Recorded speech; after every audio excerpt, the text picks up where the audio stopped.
So first of all, hi, thank you so much for joining this call. I'm Kenita Hang-Snow. I am Project X-ITE's Assistant Director. Welcome to the Mental Health Workshop with Dr. Terri Finney. This is part of X-ITE's Xplore Incubator series.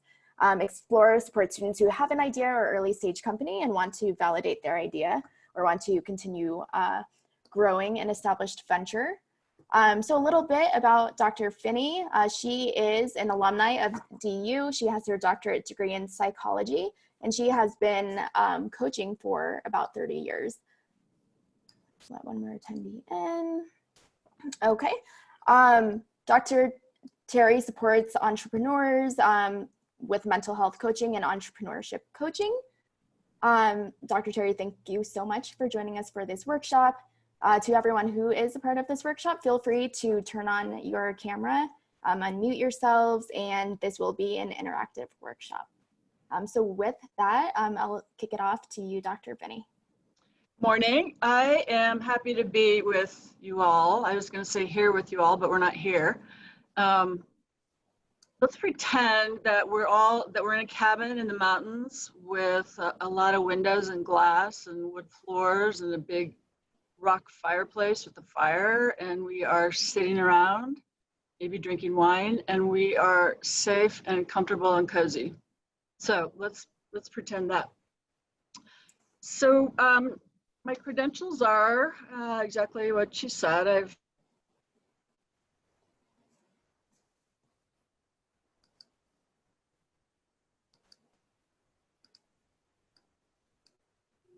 Terri, I think you're frozen right now.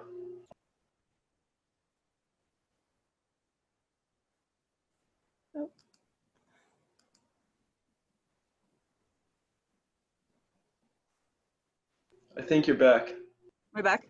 Yes. Okay. Zoom seems to be in and out lately. I think favorite thing these days is coaching entrepreneurs and founders, and I've done that in accelerator programs, and then a lot of founders who are not in accelerator programs.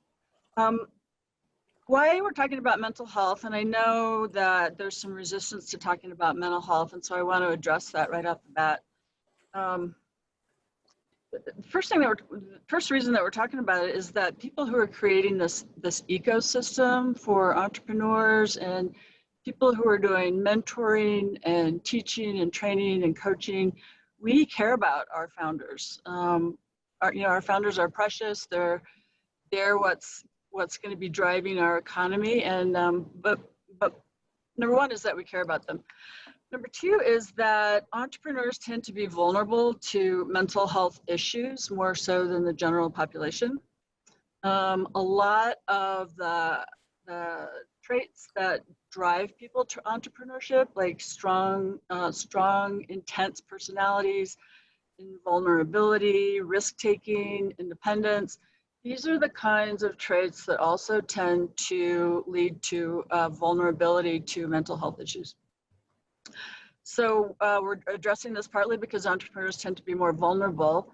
And then lastly, we know that investors want to invest in people, and they want to invest in healthy people, mentally healthy people, physically healthy people. And I've talked to investors actually who've said, Terri, we love the product, we love the company, but we're really nervous about the people who are running it for various reasons. So there's a business reason why we're talking about mental health. It's actually a competitive advantage. And before I start, I don't want to just talk at you because that's boring. What I would much prefer is that people jump in and ask me questions from time to time or comment. My sense is that everybody in this room has been affected in some way, a relative or somebody on their team. I can tell you what I know, and we'll go over some of the specific kinds of issues people face and then some things to do about those issues to prevent things from getting worse. So, and then lastly, before I start yakking, it's really important that people feel safe. I know that this community has been working really hard to build community. and to provide safety so that people can talk about what's real and true without feeling judged. And I want to support that and make that imperative in this conversation that we have. So we'll start with suicide. We'll start with the worst, and then we'll kind of ease into more fun things. So conversation probably started in 2011 when the 22-year-old co-founder of Diaspora took his life. And then in January of 2014, Jody Sherman, who is the CEO of Economom, took his own life. Brad Feld started talking about his depression in 2007, publicly. Shark Tank's Robert Herjavec has spoken publicly about his depression and suicidal thinking. Tim Ferriss has talked openly about his depression and suicidal thinking when he was at Princeton. Kind of nationally, we know about Kate Spade in the past year, I think year and a half. And in in Colorado, in our more local community, I was coaching at Boomtown about, I think 3 or 4 years ago, and there was a suicide in the cohort. And the ripple effect goes out into the community as people would expect. And at that time, I think the Colorado conversation started really intensifying and people being really very interested and very committed to the mental health of entrepreneurs. We know that, I'm going to just go through some statistics here. Before I do that, so here's 4 things about entrepreneurs. Well, no, I'll get there in a minute. So here's some statistics. There's a guy named Michael Friedman. He is out of, he's doing studies at UC Berkeley, actually. And he studies entrepreneurs, and he actually is sampling, I think, 200.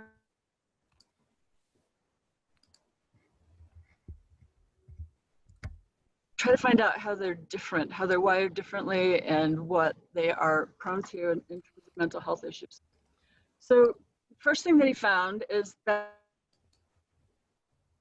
health concerns, not necessarily diagnoses, but concerns are present in 72% of the entrepreneurs that he sampled, which is significantly higher than the comparison group. He found that 49% of entrepreneurs. Okay, so these come out of Michael Freeman, and if you wanted to read his work, it's Freeman, and he's doing this work at UC Berkeley. So what he's finding is that 72% of entrepreneurs in his sample come into entrepreneurship with some sort of a history of mental health concerns, and not necessarily diagnoses, but concerns. 49% have had lifetime mental health conditions. 32% have had 2 or more lifetime mental health concerns. 18% 3 or more. So what we see people come in with, and what I have seen in the people that I work, is that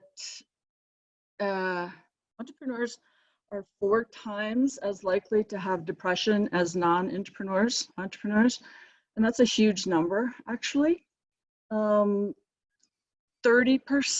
more people in the entrepreneur population have attention deficit disorder. I see that a lot. I see that more than depression, and that's actually something that really works for and against the entrepreneurs that I've worked for. 12% come in with substance abuse issues. 11% come in with bipolar kinds of issues, which is, we used to call it manic depressive. And interestingly, the groups, the non-entrepreneurs and the entrepreneurs did not differ in rates of anxiety, which is really shocking to me. So the reason that we're doing that, so we're going to start with depression, because that's probably the most straightforward. So what depression looks like, it doesn't necessarily look like crying all the time. Crying is sad, and sad is often part of depression, but just because you're sad doesn't mean that you're depressed. I mean, there's different, when your dog dies, you're sad. It doesn't mean that you're going to be depressed. Sad is like kind of like having a cold. depression is more like cancer. It kind of gets in your bones and it affects your functioning. And probably function is the most important word that we want to look for, is that when you have, or when people around you have mental health concerns, their function is noticeably changed. So you might see differences in physical functioning. People might not be coming to work as often.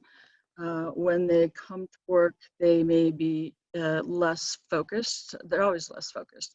Depression affects people's ability to focus. They make poor health choices. They tend to be low energy.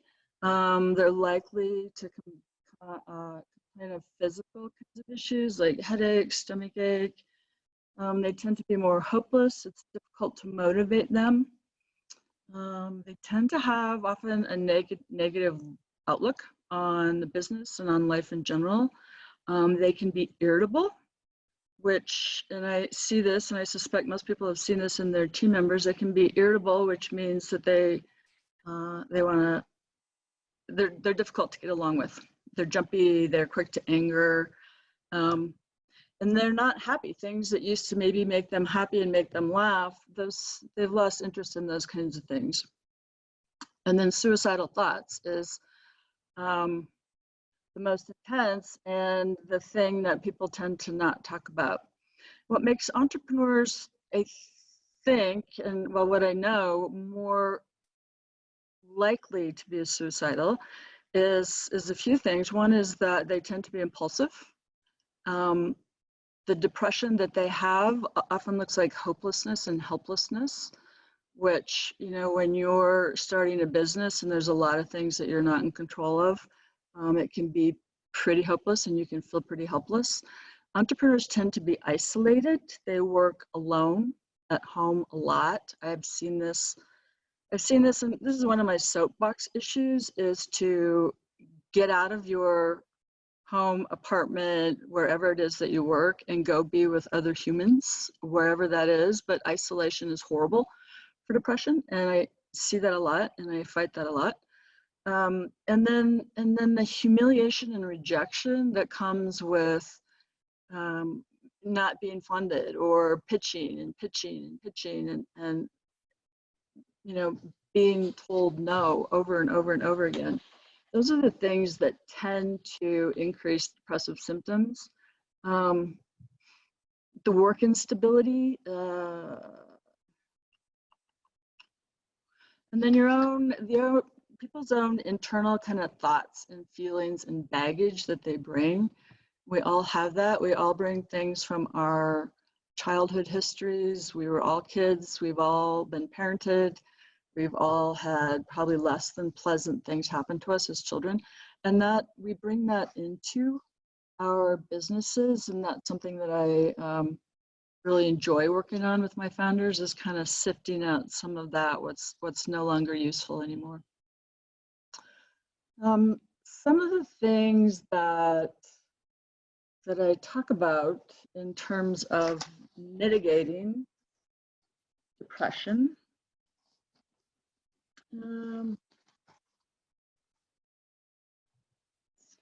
So one of the things that strong emotions does is it catapults people back into regressive functioning. So people that might be functioning really pretty high functioning, and I suspect most people in this cohort are that high functioning, strong emotion can often catapult us back into our less productive default strategies, and a lot of times that would be drinking and eating. One of the things that's really important in kind of mitigating all of these things is self-awareness, which is why you have mentors and coaches, so that you can know kind of where you're strong and where you're weak and where you need support. And when you start defaulting, where's that likely to happen for you, and where's the support that you need around that? So here's some things that I talk about with the people that I've worked with, both in my clinical practice and with my founders for years and years. So the first thing is working alone what I just talked about, it's a sure sign of, it's a precursor. I mean, it's a factor in depression. And, you know, especially right now, what we're going through, one of the important things that all the experts are telling us when we're, you know, quarantined at home is to stay connected with people. And, you know, we are neurobiologically wired to stay connected with other people. We've survived as a species because we function as tribes. And the importance of connecting to people is probably the biggest mitigating factor. So that would be people on your team, people in your classes, family, friends, people who love you, your dog, but stay connected to the humans and the beings where you're going to get love. Get out of your house. Like what I just talked about, it's an interesting thing though. When people stay in their own four walls, their thoughts tend to spiral, and generally the spiral is a downward spiral. And a way to kind of break that spiral is to get out. I like to have people get out in nature because nature is very grounding and healing, but at least get out and go to a coffee shop. Movement is also super helpful for, and I suspect I'm speaking to the choir here. Most of us in Colorado are pretty healthy people, but exercise, and especially, you know, strong aerobic kinds of exercises, changes your brain chemistry. And so that's something that helps mitigate against depression. Hey, Terri, can I jump in there and ask you Please. a question? Please. So when you say, you know, get outside, so right now it's the challenging time because we can't get outside, we can't go to a coffee shop. Right. Do you have any suggestions for people who are working on their businesses right now and are struggling to make that connection because of the limitations of this time? Sure. What's your advice there? Okay, so there's a couple things. One is literally to get outside, and there are places to go. I mean, I find them. I mean, I live by Wash Park, and I go early in the morning when there aren't a lot of people there. And the people that I do see, everybody's staying 6 feet apart from each other, and some people are wearing masks. But I've found other places, like South High School has these huge fields where there aren't anybody. So you can get outside and find places where there aren't people. The other thing is, like Zoom, this is a great forum for staying connected. Earlier this week, I did a Zoom happy hour with some girlfriends from somewhere from Denver, some Boulder, some Los Angeles. But Zoom is a great platform right now for staying connected to the people that we can't actually be with.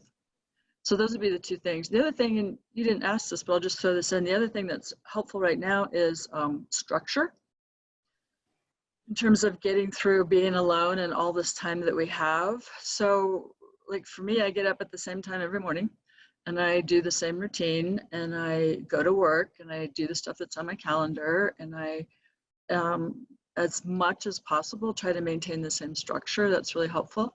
You know, some of the people that have been struggling that I know are the people that aren't working and they just have kind of huge amounts of unstructured time, which isn't working well for them, both affectively, and people are eating and drinking too much. And yeah, so those are the things I know about this specific time. Is that helpful? Yeah, that is. Thank you. Do you have any other things that you or other people have done that they found helpful? So something that I've done is every morning I open up all the blinds, the curtains, windows, and I try to let some fresh air in. Nice. And let natural sunlight in, which I've found helpful. And I have set up my work desk in a very specific place where that's where I try to do my work. And when I leave that desk, I try not to do my work because I feel like it's been a challenge to let my work and my family and everything just blend together. And then I just end up working all the time. So that's been a challenge. So I've been trying to figure out strategies to have some separation there.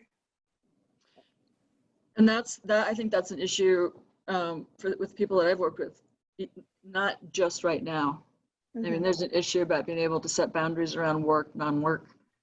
And it's easy to have those all mesh so that people are like, working, on their phones, on their computers, 20 hours a day, which is not helpful.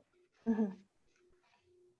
Hello. I wanted to suggest just eating healthily and especially trying to avoid sugars, because you get that sugar high and then when you start to dip, you want to get more sugar and it's really not healthy. And it doesn't give you any vitamins or anything nutritional. And then the second thing is to know what's going on, but not know 24 hours a day having CNN or something like that, because it really gets you down all that bad news. Agreed. Mhm. I know my default is chocolate, which I've been doing more of lately, which comfort food. I know it's not good for me, but it's comfort food. So yeah, you're right. Thanks. I've Jim, did you also, yeah, set up some like competitions with my roommates from back home. Right now I'm in Belgium, but the rest of my roommates are all in Denver. So we have like push up and sit up competitions going on. And then there's some other like online gamified things. So we're both trying to learn languages on Duolingo. Cool. And I'll get messages like, oh, I passed you up, you better get back on it. And that's just other little ways to stay connected with people and keep some of those, what might be daily conversations going. I love that. And think about how more creative we're being right now with this. I mean, we could have been doing all this stuff before, right? But we didn't. So I think we're all being forced to be creative, and there's a benefit in that.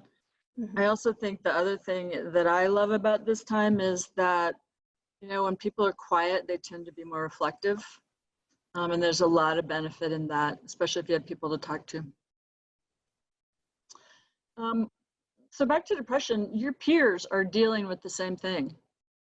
Other entrepreneurs, other people in school with you, they're dealing with the same things, and they may not be talking about it. Part of the reason that we're doing this workshop is to get people talking and having conversations and feeling safe about what they're going through. And what you find when you talk to your peers is that they can share stories and they can be empathic. They can also say, here's what I've done that's been helpful. So there's a sharing of information as well as empathy and support. Meditation and mindfulness,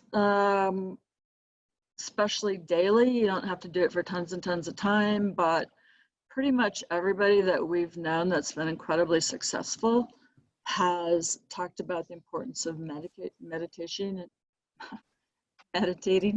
and how it actually changed your brain functioning to a calmer, more pleasant, more functional state. And then get support.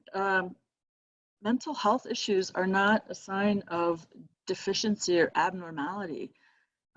My bet is, and I haven't seen the statistics on this, but from what I know professionally and what I know personally, my bet is that 75% of us will at some point in time see somebody to get a little help or feel a little bit like they're having some mental health issues, and or get on medication, which is extreme and something that I don't deal with a lot with my founders. But talk to people and get support.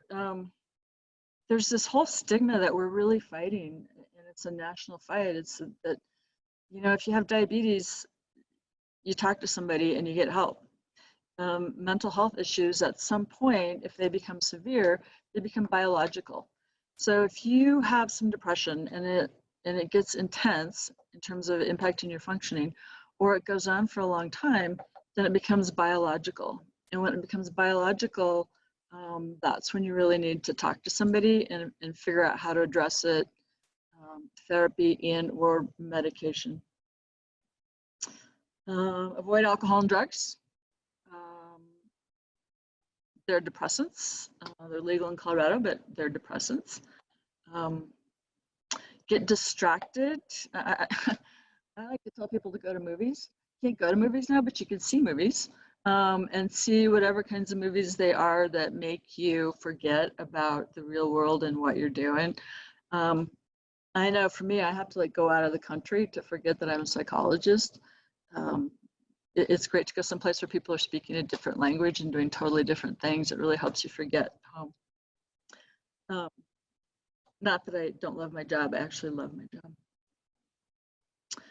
So in terms of using mental health professionals or coaching professionals, so coaches are for when you feel stuck or when you're interested in personal growth or dealing with kind of the developmental issues and stress issues that go with being an entrepreneur. Mental health issues, we see a psychologist, somebody like me, when, like I said, when it's starting to impact your functioning or you're just feeling really bad. And then if you feel so suicidal, you call an emergency room or you call a hotline. And if people want to reach out to me, I'm happy to provide those. I have numbers for, actually, the Colorado Department of Health suicide hotline is 1-800-273-TALK. If you're feeling suicidal, I would rather you reach out to your friends and family along with the emergency room. Questions about depression? I feel like I've just given you a ton of information and hopefully some of it's useful. Any questions about that or stories that people would want to share, things that have happened in their businesses? I do have a question, Terri, about depression during this time when there are a lot of small businesses that are struggling because of what's happening in startups who are struggling or have to lay off employees, or what does the future look like? Do you see an increase in people who have depression at this moment? And like, what suggestion do you have for people who own small businesses who have a startup? So it's too early for me to have seen depression. I've seen more anxiety, and most of the anxiety is coming out of investors being afraid to fund right now. So I've definitely seen that. The other thing that I've seen, I think that's really positive, is that what I've seen is people being more creative, having some time to actually sit and create. And, my experience of most founders is that they're visionaries. They're not necessarily good at the nitty-gritty details of running a business, but they're visionaries. And what I'm seeing is that my visionaries are getting back to a little bit more envisioning and creating, which is, kind of a side benefit. Mm-hmm. And are you seeing people creating new businesses during this time?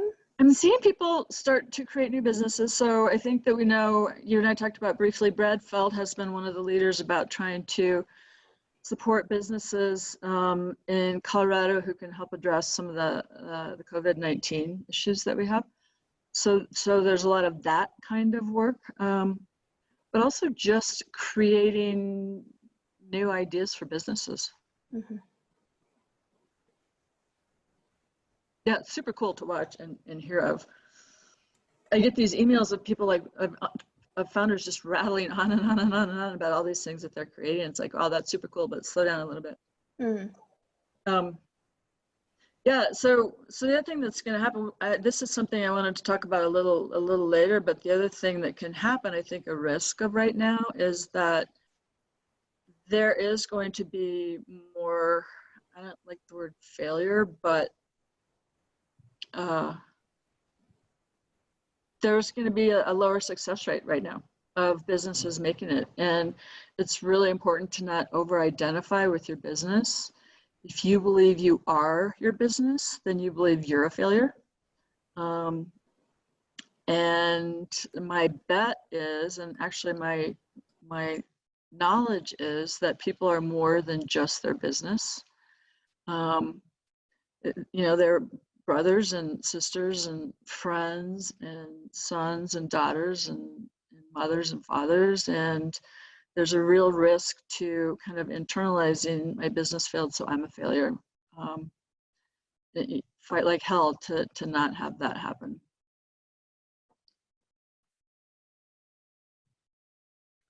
Let's talk a little bit about anxiety. So like anxiety is worry kind of, and what Seth Godin says, and I love this, is he says, I define anxiety as experiencing failure in advance, right? Who hasn't done that? And so all anxiety is about things that you think are going to happen in the future, not necessarily things that are happening. Depression seems to be oftentimes more looking at the past in an unhealthy way. Anxiety tends to be a little bit more looking towards the future in an unhealthy way.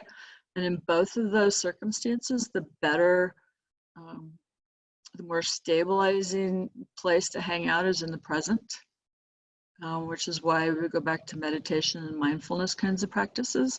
I also think going outside will bring you very much back into the present. So another quote I found, and I forgot who said this, I've got 99 problems and 86% of them are made up scenarios in my head that I'm living and stressing about for no reason. So that's part of what's going on, and part of what Alda Wright addressed is that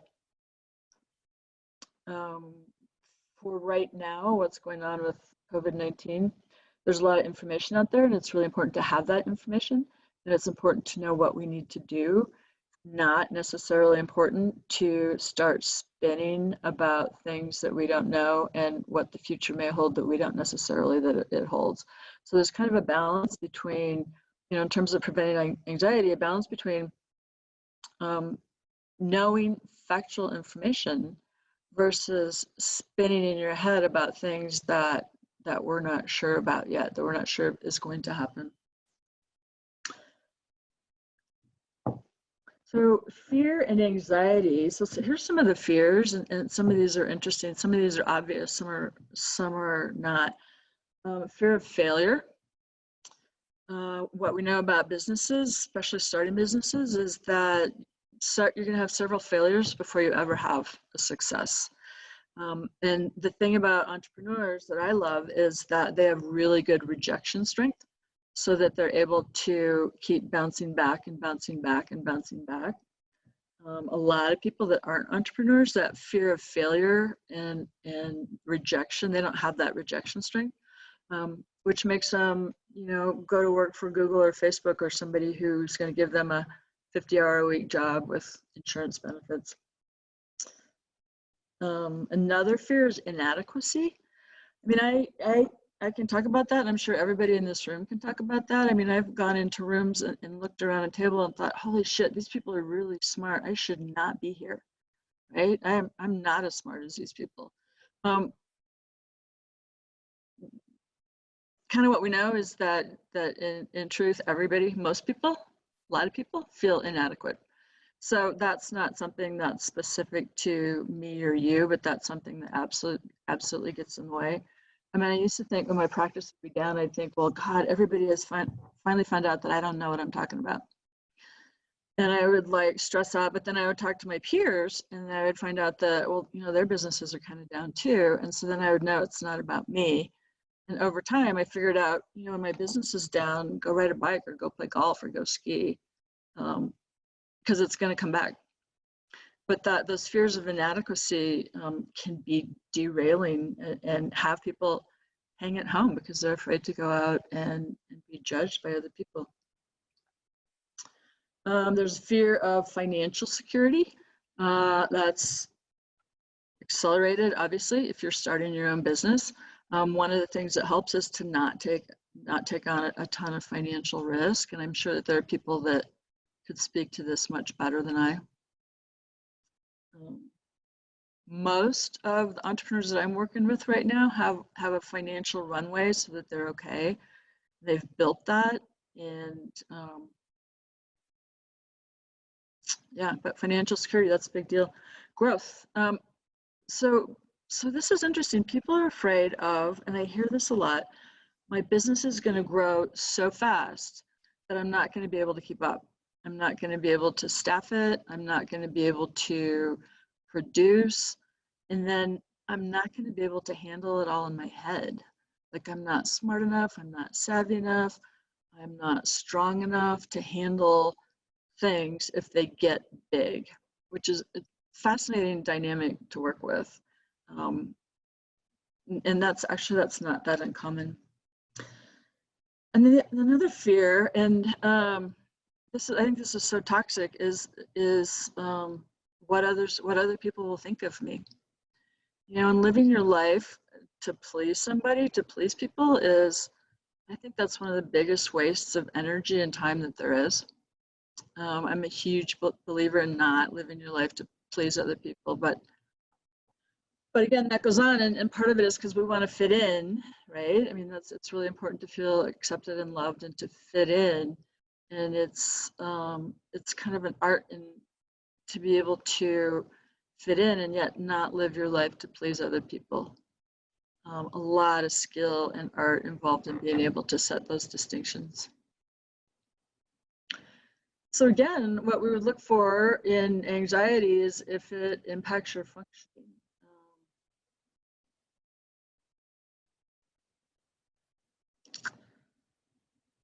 One of the things, well, so let's talk about some things that help ameliorate anxiety. Before I do that, any questions? Okay. Okay, so we're going to say meditate again.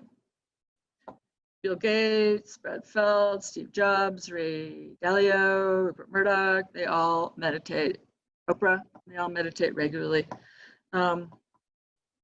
Lowers stress levels, improves cognitive functioning, improves capacity for creativity and physical health. So another thing, fear and anxiety tend to paralyze people and they halt action. The remedy for that is to take action. It might not be the exact perfect action, and you can always backtrack and do something else. But, you know, so you're looking at like 2 ice cream cones, one's chocolate and one's vanilla. It's like, oh my God, I don't know. I like chocolate, it's really rich. And then I like vanilla because, you know, sometimes I just kind of want to be bland. And God, I don't know which, chocolate or vanilla. And so I would say just pick, choose one, take action. Anxiety sometimes makes us sit on the fence, right? One leg on one side of the fence, the other on the other side of the fence, and you can't move. Really helpful when you're feeling anxious to take action. So when people are, go ahead.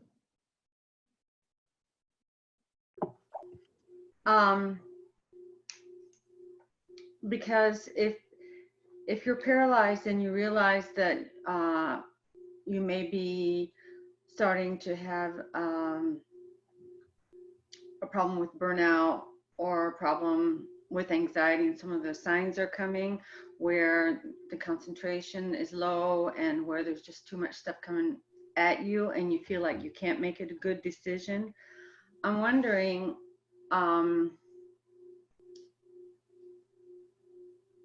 wondering about that recommendation that you made to take action, because some of the actions or decisions that you may take at a moment when your ability to analyze things and to make good decisions and even to share with other people the fact that, you know, you don't feel like you're really in a good position to make good decisions because you're a little bit paralyzed, that can really have a big impact on your company.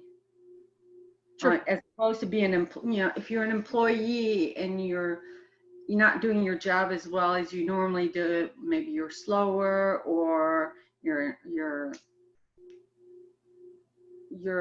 ability to reason is impaired, that's one thing.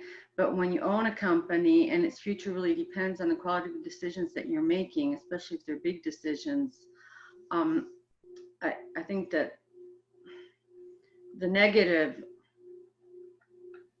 could be really negative for your company longer term.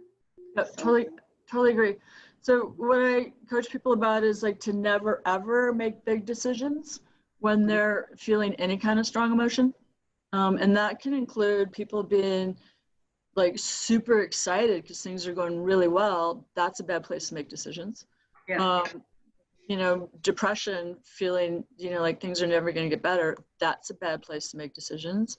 High levels anxiety, and again, I'm going to say high levels that are impacting your functioning, bad place to make decisions. what I'm talking about is when you're paralyzed, you want to start moving, and that could be smaller decisions. It doesn't mean sell my company. It means try to really chunk the problems down into pieces where you can find places to take action. You're absolutely right, and I appreciate you throwing that in, because when you're paralyzed by anxiety, you shouldn't be making decisions. Does that make sense, the differentiation? It's helpful. The reason I'm mentioning this is myself, I'm a chemical engineer, and I was doing research for a long time, had a family, just too much going on. And I ended up in depression, and then you try to come out of it and you can go into it again. And sometimes it gets to be a vicious cycle. And that ability to make decisions and even just have a logical sequence of thoughts can be very difficult. Well, it has been for me at times. And even the ability of being able to break things down into smaller decisions, even that, because you have to be able to still think. And if your thinking is impaired, then even that, you get paralyzed, and that's part of the problem. And I think also maybe more for men, I don't know, you would know more than me, more for men than for women, that when things don't feel right, women are, I think, more open with their friends, or to share some of the things that aren't really going well than men.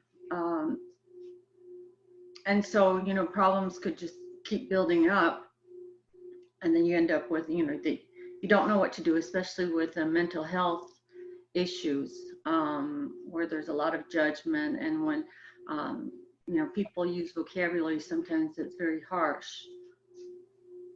Yeah, you're right.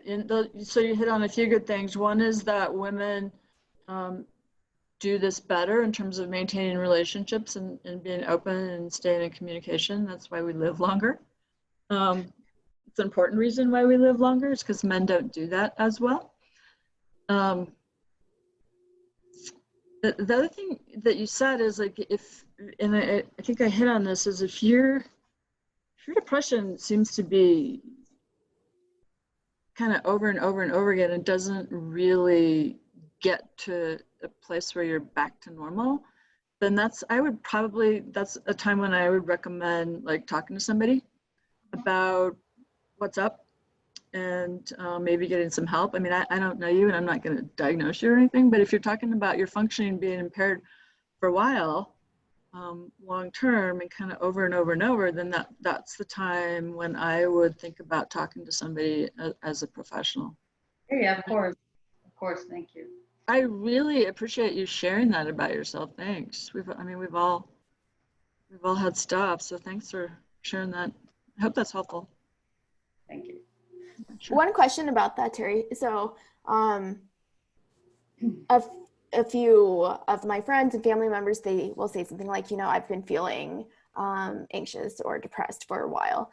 How do you go from deciding, what is a while? Like, when do you make the step of reaching out to a clinical psychologist and saying, hey, I need help? You mean when do you as an individual? Mm-hmm. Okay. Can I add on to that real quick? Please. If it is in those earlier stages of, like, a friend or family member, we're not psychologists, and we're not doctors. So what would you recommend in terms of talking to them if it is in the earlier stages, and then continuing on to that with Kenita? Like, when is it not in an early stage anymore, and when do you need to decide that they need someone else to help them? Those are great questions, and that also has to do not with just friend and family, but with like your co-founders or your team. So I kind of where you start is empathy. Somebody says, like, hey, this is so hard. I feel like I can't focus at work. Empathy. Like, hey, I'm sorry. It's like that for you. I always like, is there anything I can do to help? Because that kind of opens a doorway for people where they might say some things they need. If people have ever had similar issues, I've seen a therapist. You know, I had a pretty horrible family tragedy and impacted my functioning, and I saw somebody, and I don't mind saying to people, you know, here's what was really helpful for me when I felt like that. So if there are times in your life when you've struggled and you can be vulnerable and say, here, you know, here's what's helped me.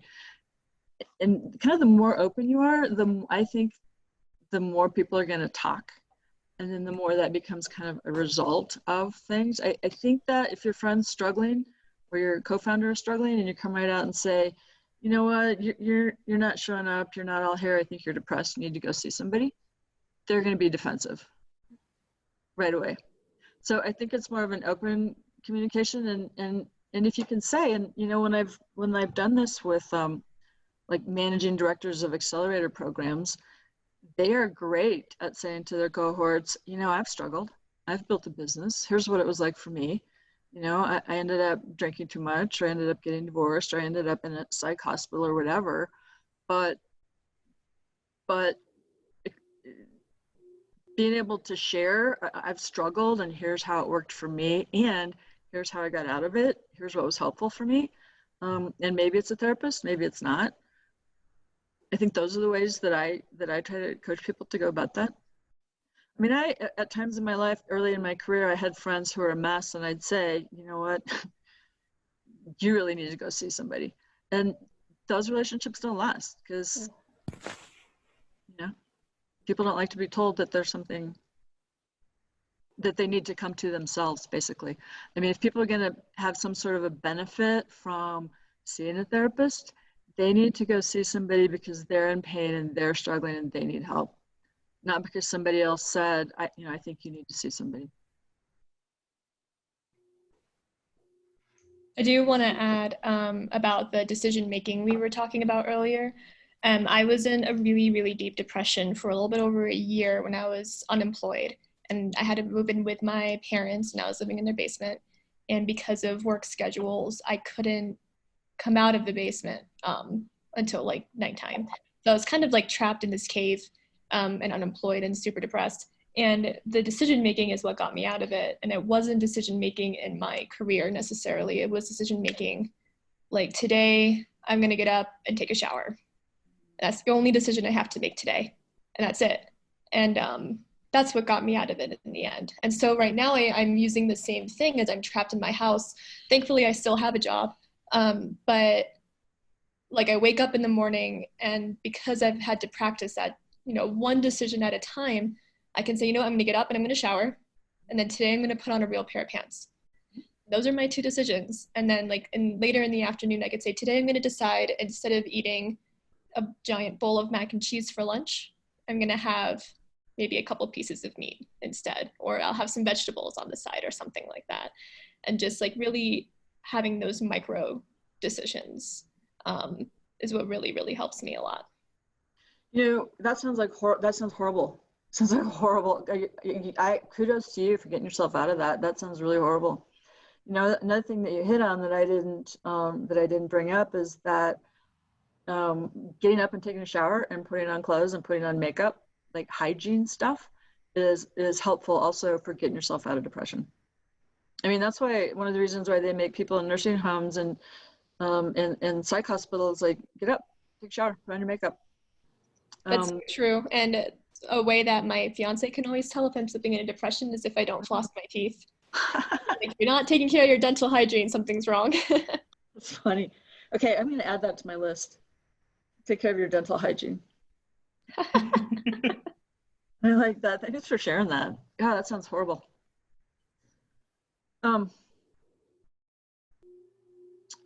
Okay, so back to things that might be helpful. Get specific about what the issue is and don't be lumping everything together.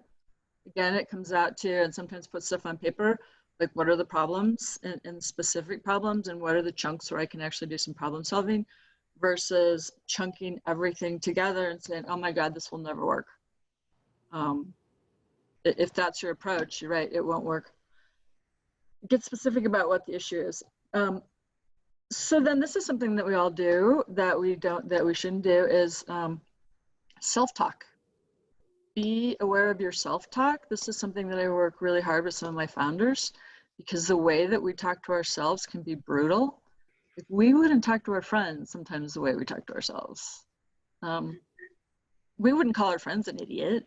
You know, I mean, I'll say that, you know, I say stupid things probably 4 times a day, and then I'll go, oh, God, you're such an idiot. So there's an art to being able to catch your self-talk when it happens, right? Look for the patterns, come up with other things to say instead of, oh my God, you're an idiot.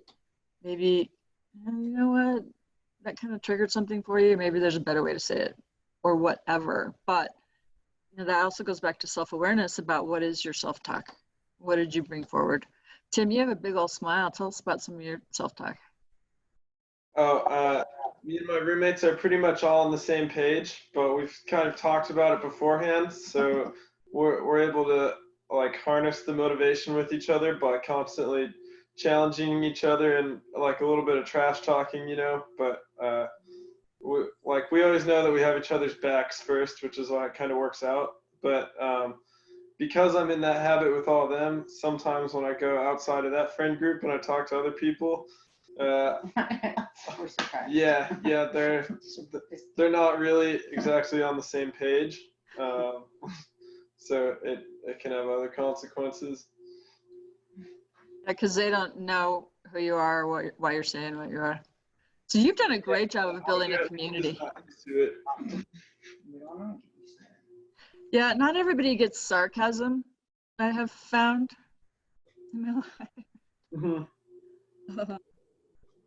Okay, so beware of your self-talk. So visualize yourself managing the situation well.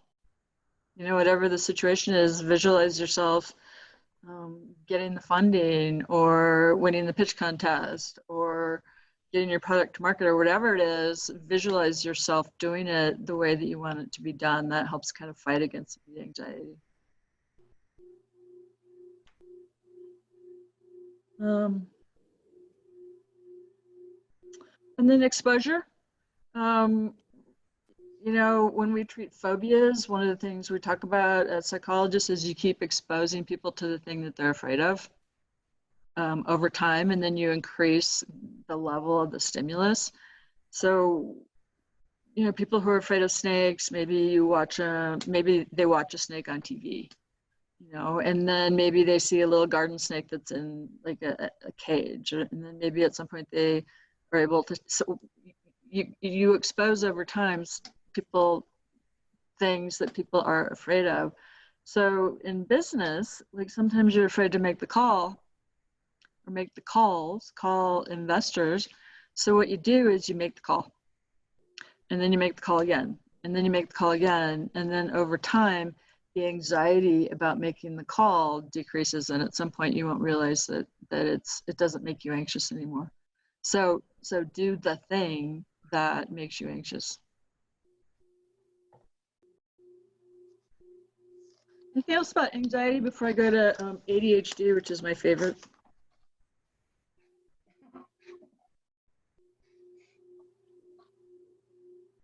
Nope. Okay. Okay. Okay. So the analogy about having attention deficit disorder is that you have a Ferrari brain and Chevy brakes. And I see, I see so many people come into the work with me, either in accelerators or in my office, that have these kinds of issues. And sometimes what we'll find out is they actually do have these issues, like they were diagnosed as kids and they have been on medication or they are on medication. So what attention deficit hyperactivity disorder is, and I suspect that I don't really need to spell this out for people. There's 2 components. One is attentional issues, difficulty paying attention. And then the other one is hyperactivity, impulsivity, inability to like stay in a chair. So two major pieces of that runs more. We see it more in men than we do in women. Start to see it in school. School teachers usually start to see it. The thing about girls is that girls internalize so much that little girls aren't obnoxious. Whereas little girls with ADHD, typically teachers are a little bit more soothing, comforting, supportive because they're not obnoxious. Whereas little boys with ADHD oftentimes are just a royal pain. I mean, they're difficult to manage, difficult to get them to do their work. They're just difficult. But usually you start seeing symptoms of that early. And again, I want to say, I'm not necessarily talking about diagnoses. It's possible to come into having a business with a diagnosis. It's also possible to come in just with a brain that's kind of built like that. And that's what I see. I mean, I see my founders have like ping pong brains. They are like all over the place, and it's fast and it's furious, and they drop the ball a lot. So the great things about working with these people, and I think what kind of predisposes them to being an entrepreneur, is that they can think really fast, and they can make decisions really fast, and they are super creative, and they're good at working independently, and all of those are good for building a business. The flip side of that is that they are usually horrible at being CEOs because they can't manage details. They're not good at planning. They're not good at organizing. They're often not good at working with others. So they have a hard time like teaching their employees. So they're fascinating to work with because they have so much going for them, and then they have so much pain when bad sides start showing up. Anybody see that in their family or their teams or their co-founders? Yeah, what's it like to work with them? Well, I think for me, like one of my roommates in particular is really like his ADHD is pretty bad, or you know, he at least shows symptoms. I'm not gonna diagnose him with it, but yeah, he's always like bouncing around so much that he can't actually execute on things. So I mean, at least whenever we're trying to work with a team with him, then we'll just kind of give him more of a brainstorming role and like try and plan in advance for that, because we know that, you know, his strengths, especially right now, are just kind of the things you were talking about, you know, brainstorming, lots of ideas, really fast paced.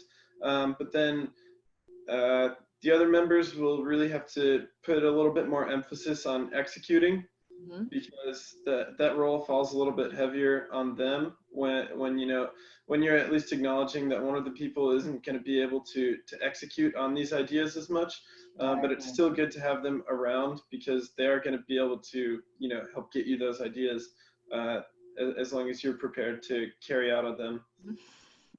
Yeah, they're great at having ideas and they suck at implementing. And they're really hard to have. Oh my God, they're hard to have in a room because their brains, I swear to God, it's ping pong brain.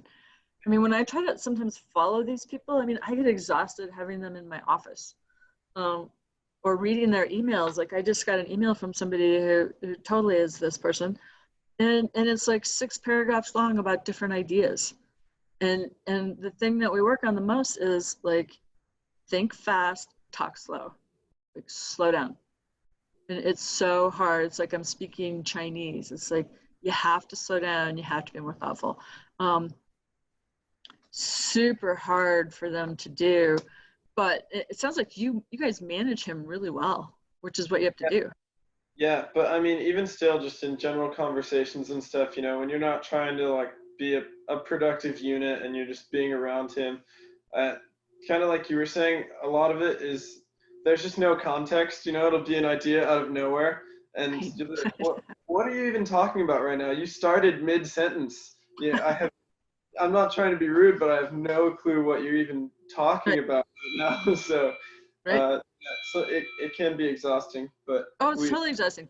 And their brain is like 10 paragraphs ahead of where their mouth is and probably where you are. I mean, you know what? It's horrible for them. Like especially little kids before they get medicated.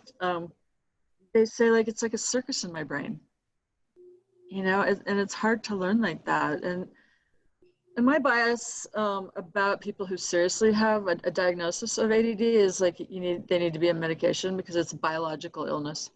It's nobody's fault. It's not bad parenting. It's not it's biological. People come wired like that.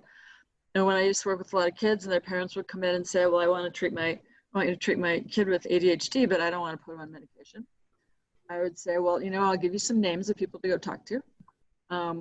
What I know is that if your kid actually has this and doesn't get on medication, then the effects are that they get worse and worse over time, and people are mad at them because they don't do their homework and they don't follow through and they lose their backpack, and so people are always mad at them.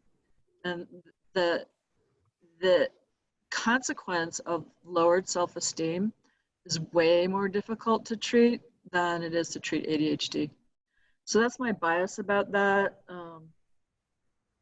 And like I said, not everybody has a diagnosis. A lot of our entrepreneurs just think like that, but some actually do. I mean, you know, Friedman's work found that 30% of entrepreneurs come in with the ADD diagnosis. So yeah, I love them. They're super fun. See if I had anything to like ameliorate that. One thing I wanted to say about that, I don't know if it's a hereditary thing. In our family, we see it over several generations. Yep. And I live in Belgium, and here the doctors really try to medicate as little as possible and to try to find coping strategies. So to acknowledge that the manifestations that you mentioned, and to find coping strategies. And yeah, no, that's great. Yeah, and you know, as much as possible. Now, if it's so severe that those coping strategies aren't good enough, then okay. But also those coping strategies, having the people around you understand, and so they can help you. Yep. And just remind you of things. It's like, okay, we're doing this now, remember, and when we're finished with it, then we can talk about that. Yep. Or, you know, we'll talk about it over dinner, but let's concentrate on this so that we can finish it, because that's often one of the things. So it's nice to have people understand you and who can gently help you, and you know, you're also helping them with how you can help them. And I think it's just a beautiful thing. Well, no, you're right, and that's a big part of the treatment, is to educate the teachers and the parents about, you know, here's how you work with this kid differently. You know, like if it's a kid, like you put them in the front of the room where there's less distraction. I mean, and with a parent, it's exactly what you're saying. It's okay, we're going to do this piece of homework for 45 minutes, and then you get a break, and you don't get the TV on, and you don't get music on. But you're exactly right. Those are good points about the coping skills and having people around. Here in our context, I'm talking more about adults. Okay. And you know, how they can cope themselves, and how the people around them, whether they're family or peers, kind of benefit from the things that are wonderful about their personality and that are really helpful. Yeah. So Tim, how are you going to use that to deal with your ADD guy? Well, I mean, isolate him, put him in the corner of the room where he has less distraction. Yeah, really. Yeah, so I mean, sometimes that works, you know. We'll just make a Google document for him or something, and like give him a place to just kind of like idea vomit, and like he's great at starting things, but he never follows through with them and have to finish them. So as long as you kind of have a place for that, and you can try and harness it, because he's like really, really smart, but like he never actually finishes anything on his own. Right. Right. But you know what? You need to have somebody on like that on your team. Yeah, it is. And sometimes I'm feeling a little bit more along those lines myself. And what I like to do is just anything that I know I have to do, I'll break it up into as small chunks as possible. So like literally 5 or 10 minute tasks if I can, like instead of get through this chapter, maybe break it up into 2-page sections that I want to attack. And then even if I'm bouncing around from one task to another one, like usually I can finish those really short tasks. And I just kind of let myself go, because even though I'm bouncing around a lot, as long as I'm, working on a lot of things in parallel, then it usually works out in the end. But yeah. No, those are good strategies. Those are really good strategies. The other thing is that your brain can't really work for like more than 50 minutes at a time. So I try to get founders to do this, and you'd think I was speaking Chinese, but you got to take breaks because your brain cannot just work nonstop for hours and hours and hours at a time. I mean, you just become less effective. And I mean, like I said, it's an ongoing battle for me, getting them to take breaks and getting them to play. I mean, play is huge. I mean, the big companies, Google has rooms where you can go play. They have climbing walls and you can play like all sorts of games with people. Because play, not only is it good for your thinking and your creativity, it's good for your cognitive development. So taking breaks and playing, so important. And it's such a battle to get founders to do that. To jump in there are some teams that I've been on where we build in just like brainstorm jam sessions, whether it's one time a week or in the beginning and at the end of the week. And there isn't a set topic, but it's just, hey, throw your ideas out there on the board, and they're really fun sessions. And I think that's really a good point about, how do you allow yourselves to play and have fun, and at the same time, generate ideas, and maybe they become something, maybe they don't. Right. You know what? Most of the great ideas, I love this research. Most of the great ideas people have are not at their computers. They're when they're doing something fun, whatever it is, hiking, skiing, going to art galleries, music, whatever it is. Most people don't have their best ideas sit in front of a computer. I love that. I love that research. I have a question. My team is very work oriented, and they're all considerably older than me by about 30 years. Wow. I'm the baby of the group, and I keep trying to stress with my supervisor the importance of play and team building and brainstorming and all of these things. And I sent her articles and research, and she's completely on board with the idea, especially now that we're all kind of isolated. But it never materializes. Like, she'll put something on the calendar, like, okay, Thursday afternoon, our whole group is gonna have like a retreat hour, and we're just gonna brainstorm and get to know each other and do HR exercises and whatever. And then Thursday comes around and she's like, oh, we have to cancel because this other project came up and it's more important. So how do you get your team to prioritize that? Okay, so most teams don't like the idea of doing HR team building exercises. It's like, I think I would rather hit myself in the forehead with an ice pick than do HR team building exercises. I think what's been useful is like, we're gonna get out of here and go have a beer. Or I've had teams who we're going to a baseball game. I've had teams go skiing. I've had teams, what else have I had teams do? Oh, go on the mall in Boulder and just be stupid, just get outside. But it's got to be outside of work, and it's got to be non-work oriented, and it has to be, somebody in charge has to say, okay, at 5 o'clock, we're turning off our computers, we're done. And you have to make it part of the culture.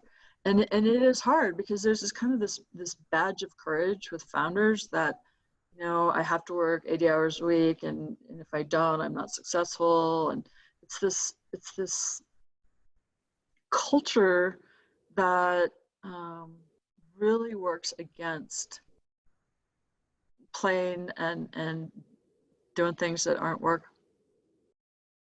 I had a team that I coached at Boomtown. Literally, they would be the first ones in. They're in at like 7 a.m. and they would work till 11 at night, nonstop. And finally, I got them to go to a Rockies game, and it was good for them, and they had fun, and then they came back a little bit more energized. But you know, I would say that's hard. You have somebody in charge that says we're going to do it, and this is when, and then you have to build a culture, and it has to be fun. I really don't think that most people want to do team building, or if they do, it has to be part of a retreat where they're getting paid for their time. One thing that I've done with, you know, when, like, either I find myself slipping into that culture a little bit, or some friends who are like-minded of just, you know, need to stay productive all the time, is there's just a lot of like education, entertainment, like edutainment, and sometimes that's a good compromise if you really are feeling like you need to stay productive and you don't want to get completely away from everything. You can just pick something completely unrelated to your work and just start learning about it, and that can be really fun too. And you know, you still, like, if you are really stuck in that productivity mindset, you can still feel like you're learning something. And there's all sorts of podcasts and YouTube channels and everything nowadays. You know, a good documentary or something where you still feel like you're picking up knowledge, but it's completely unrelated to what your business is. Yeah, that sounds great. I mean, yeah, that sounds great. There's a ton of stuff out there that's really fun to learn about. Where were we? Oh, we were on ADD. That's how that works. Yeah, that's funny.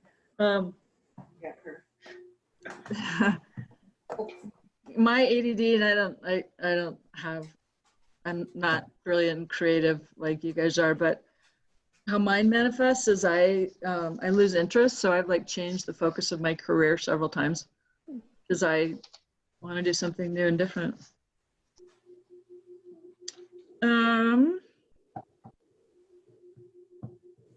So there's a couple, so those are like the major mental health issues. What have I not covered that would be helpful for people to know?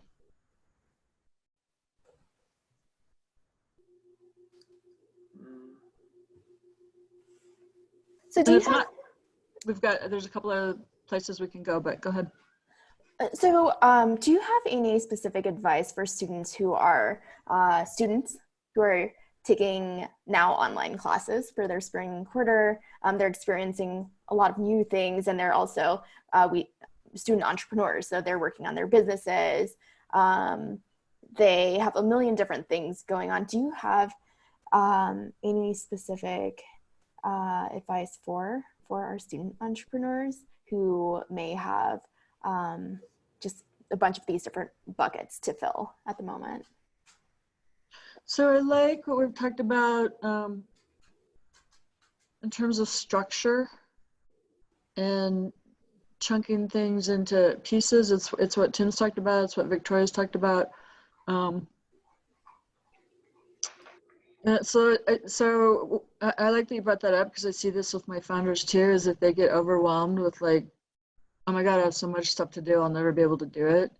Yeah, so you put it in, I like the word buckets, like for 3 hours, I'm just gonna write content. Or for 1 hour, I'm gonna make phone calls.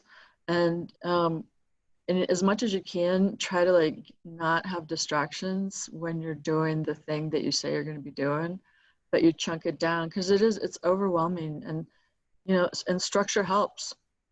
You know, really having structure help. It's like structuring little kids. I mean, you know, here's when you take a nap. Here's when you go to recess.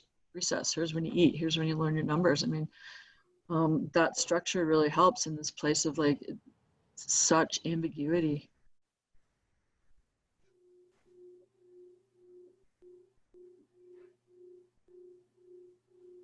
So let's do one quick thing before we end. Let's talk about relationships. Last time I did this last summer, we started relationships and we couldn't end. I mean, there's just so much to talk about relationships. I mean, Were you there, Tim? We just like went and went and went and went and went. Yeah. It was so interesting. It's like, okay, so everybody has them, right? When you are a founder, you have to pick differently about who you're going to hang with, and especially who are you going to have as intimate partners. And what I see a lot is that founders, like, because they're so creative and they tend to be dramatic, is they gravitate towards bright, shiny objects. Especially men, they look for like the bright, shiny girl at the party.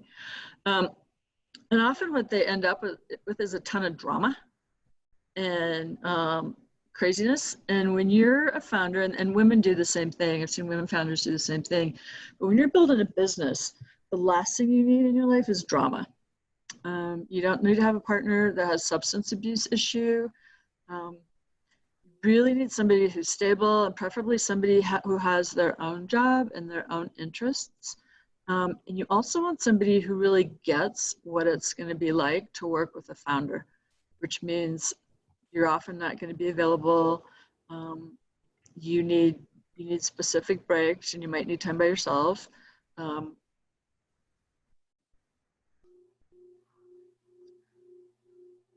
What else? Tim, what else? You've had to do this.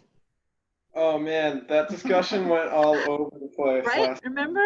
I mean, some people were saying, well, I don't think you should have relationships at all when you're building a business. Yeah, that may have been a little bit of me. Really? Really? Yeah.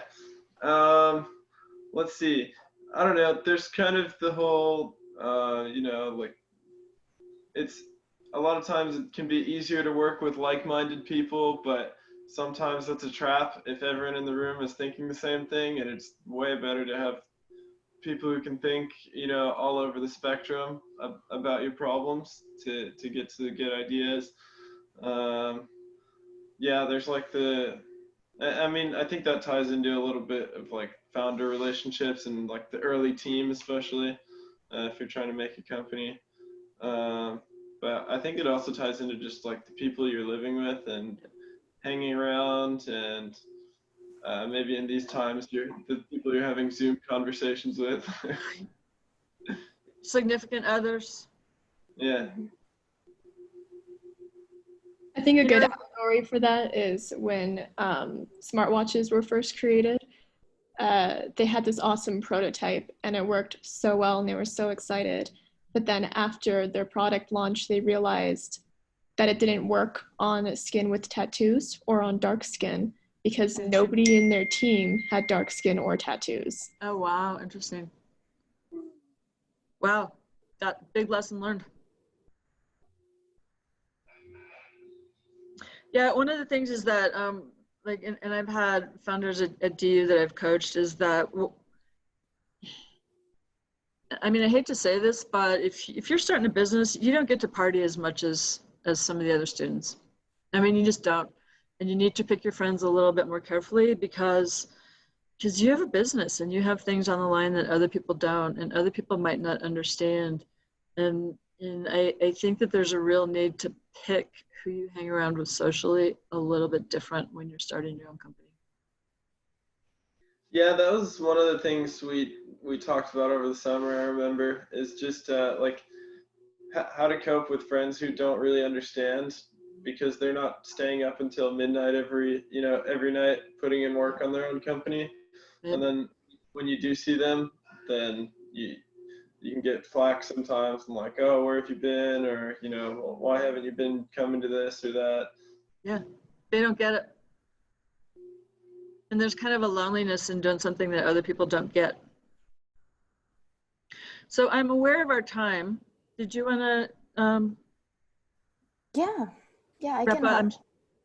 I think there's things that you wanted people to know that. Yes, yeah, everyone, thank you so much for joining this workshop. We have we have 3 more workshops next week as part of our Xplore series. We have a total of 30 workshops coming up over now the next 9 weeks. So thank you all so much for attending this. You are invited to all of these upcoming workshops. Again, they're free, open to the community. And we will also have this workshop recorded and shared on our website. So I'll be sure to send this link out to you and all of the other people who registered and were unable to attend. Dr. Finney, thank you so much, as always, for supporting our student entrepreneurs and our Project X-ITE community, and as a DU alum, giving back. So yeah, no, thanks. I'm happy to be a part of it. We so appreciate Thank you. And thanks for jumping in, you guys, and having a conversation. It's way more fun. Does anyone else have questions? No? Okay. Everybody stay safe out there. Yes. Thanks, you too. Bye. Thank you. Thank you. Welcome. She's pretty down to earth.